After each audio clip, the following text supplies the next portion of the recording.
Hey, Viola Rules Reacts here, and welcome to another blind commentary. Today I'm going to be reacting to a reading by Sparrow9642 called Twilight Doesn't. This is his Pride Month special video, and I do want to read the disclaimer that he has in his description. This story deals with heavy subject matter such as asexuality and gayness in general, so if you are offended or against these subjects, click away in all caps. You have been warned. Just to give you guys a little bit of a heads up, so let's go ahead and get started.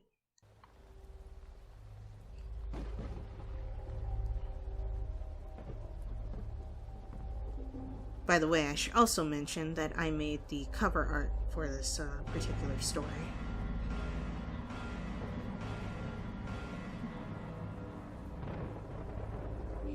And Sparrow's typical intro that he does for his videos.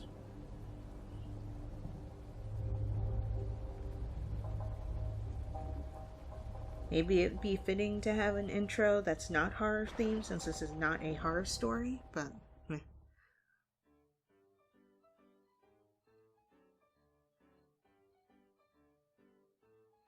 You know, I always wondered what the exact difference was between a debacle and a calamity. Now I think I know. Tonight was a debacle. Twilight's tone was thoughtful. I'll say, never seen Fluttershy like that, nor seen Rarity so ticked off. Matter in Okay, a one Obab hand. Scribbler is voicing Twilight, and There Lotus was an Moon is voicing indignant AJ. cluck Okay. nearby. And Sparrow's narrating, obviously. Sorry, Melinda. No offense. The two ponies were leaning against the wooded fence next to one another facing the east. Neither of them had slept the previous night. While the Grand Galloping Gala was generally expected to last well into the early morning, their first experience had ultimately ended in total chaos. So once the dust had settled, the six friends had spent hours hanging out with Spike. They'd let him show them the sights by way of apology for forgetting him in their earlier excitement. It was generally acknowledged that time with Spike had, in fact, been the highlight of the night. Now it was hours even after that. Once Spike was safely asleep in the library, Applejack had walked home with Twilight accompanying her. Behind them, Sweet Apple Acres was just starting to stir. And I never saw Princess Celestia like she was tonight. Twilight mused. Yeah, that was funny.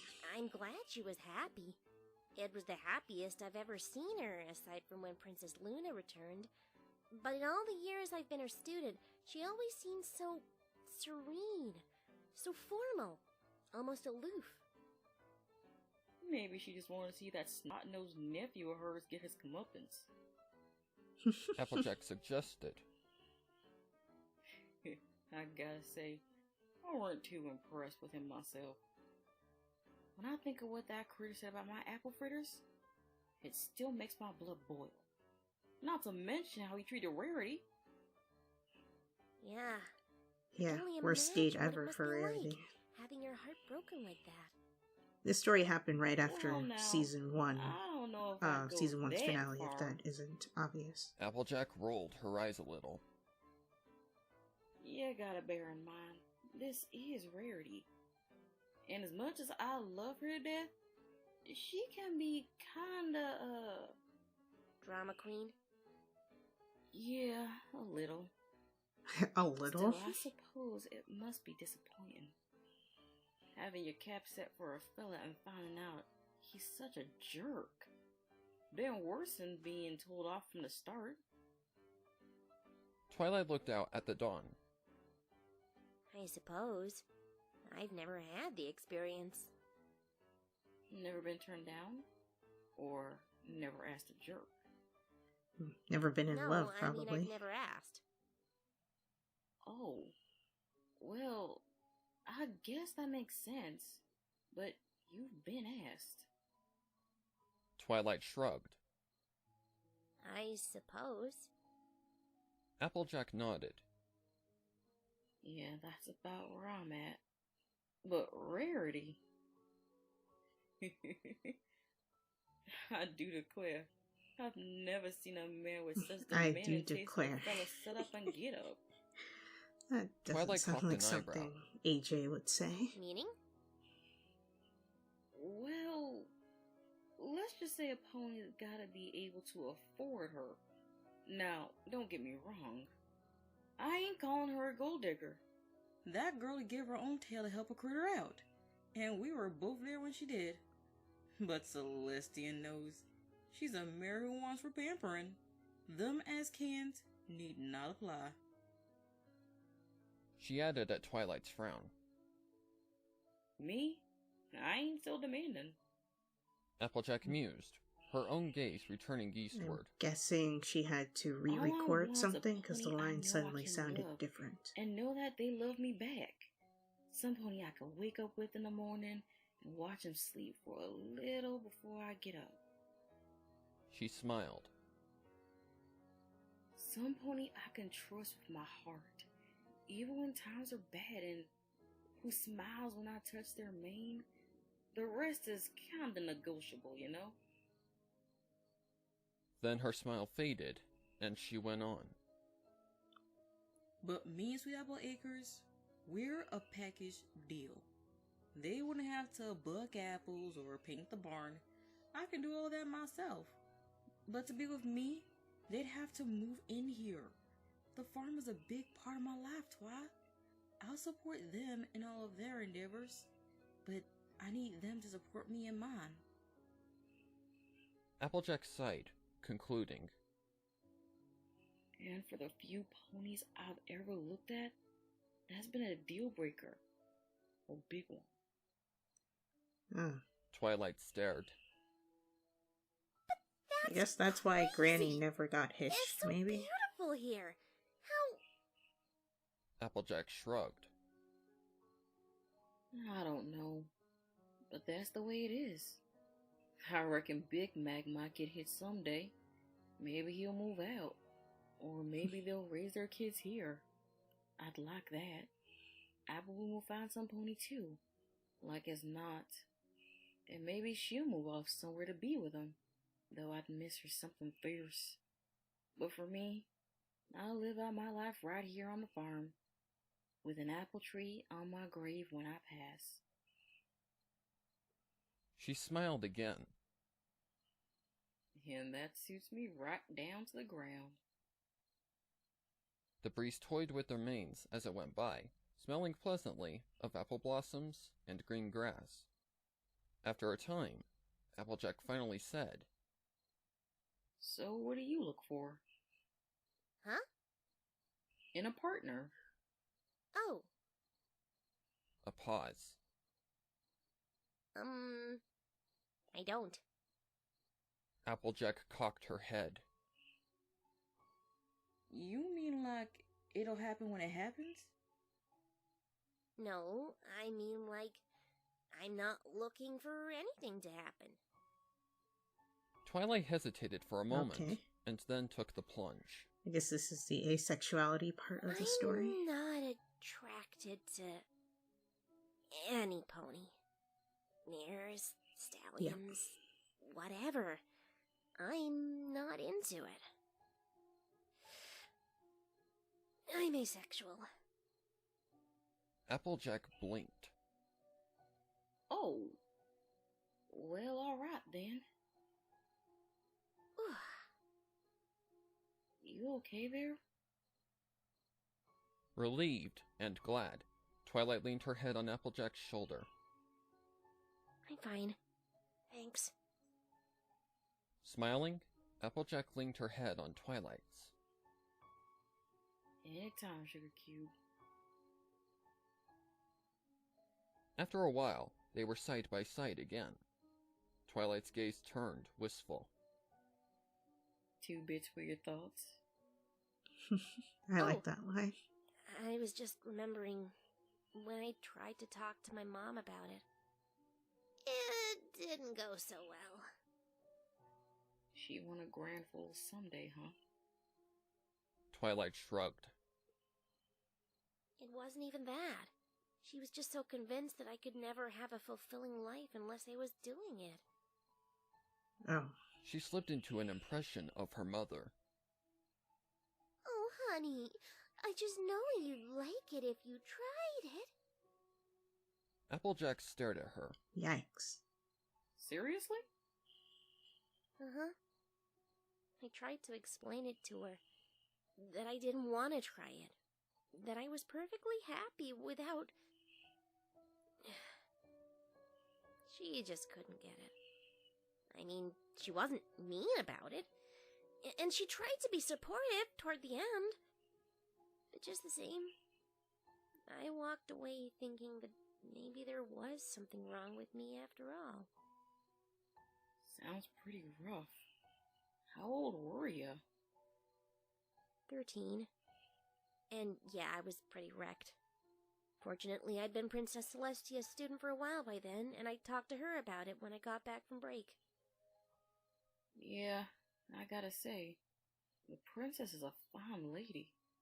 She get you back on track? Twilight nodded. Uh-huh. She knew exactly where I was coming from. In fact, no pony brings it up in Canterlot, so I didn't know until we talked, but it's no secret that she's not into sex either. Never had a lover, never going to. And perfectly Makes happy. sense being an alicorn. Having to reckon watch your that loved ones must have die helped. over and over again. That's probably Twilight something grinned. Celestia wouldn't want to go through. Well, it's hard to think you're a total misfit when your mentor is the same way. Huh? Wish Rainbow had that kind of luck. Twilight frowned. Why? What happened? Oh, it was a while back. But when she was a little filly, I guess she got 7 different shades of hay over being into mares. Rainbow Dash? But every pony she's ever looked at! Has been a stallion. Applejack finished for her. Sure, but Cloudsdale ain't like Canterlot, nor even like Ponyville. Farther away from the princesses, maybe. And Rainbow stood out in a lot of ways. So it didn't matter if she was or she wasn't. It was just something to call a pony like it was an insult. And for the older folks to pick on her about. And they did. Got into some nasty fights, I guess, when she was little. If you can call 3-on-1 or 5-on-1 a fight. Wow. Twilight stared in disbelief. That's horrible. Well, times are better nowadays. Just the same, though. One time, she overheard a couple of fillies giving Applebloom a rough time on her way home, saying stuff about her and Sweetie Belle. The way I hear it, Dash might as well have stabbed them bullies as scared them to death. One of them, Silver Spoon, she went on about how she was gonna tell her daddy before she ran off. But nothing ever came of it. So either she didn't, or he decided she was in the wrong. They watched Or the just sun didn't rise care. together a while longer, in comfortable silence. Well, I better get going. Got a lot of chores to do. But listen. She put her hoof on Twilight's shoulder, and Twilight turned to be met by Applejack's eyes as the orange mare spoke to her in a voice both serious and gentle. Comes down to it, Twi. You ever change your mind about farm living? You just let me know, okay? Twilight smiled. Aw. Thanks, A.G. They hugged briefly, and Applejack trotted into the barn. Twilight went back to contemplating the dun for a moment, before her head whipped back around to stare at the barn in wonder. Wait, what?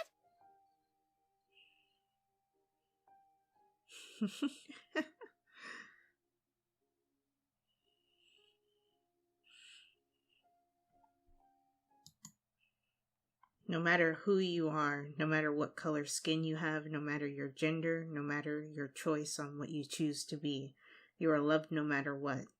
Never think you are alone, because you are not, and there are people who do not judge you for who you are. You are and always will be beautiful, and never forget that, Sparrow. Nice message.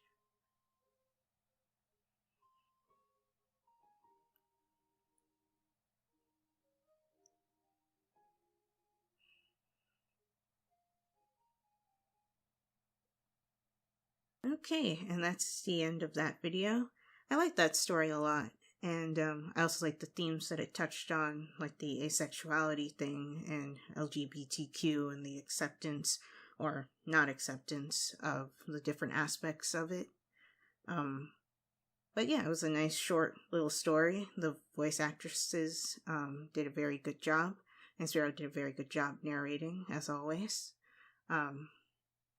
But yeah, and there's one more Pride Month video coming out this afternoon, which will be by the one AJ again. So look forward to that, or if you don't want to see that, well, you can skip that one, I guess. But anyway, I'll put the links to Sparrow's YouTube channel in the description below. Be sure to check out his channel. He does horror stories. I've reacted to a few of them in the past. And he has a lot more coming up since the month of Macabre is right around the corner in October. But yeah, if you guys enjoyed this video, be sure to like, comment, share, and subscribe. And I'll talk to you guys next time.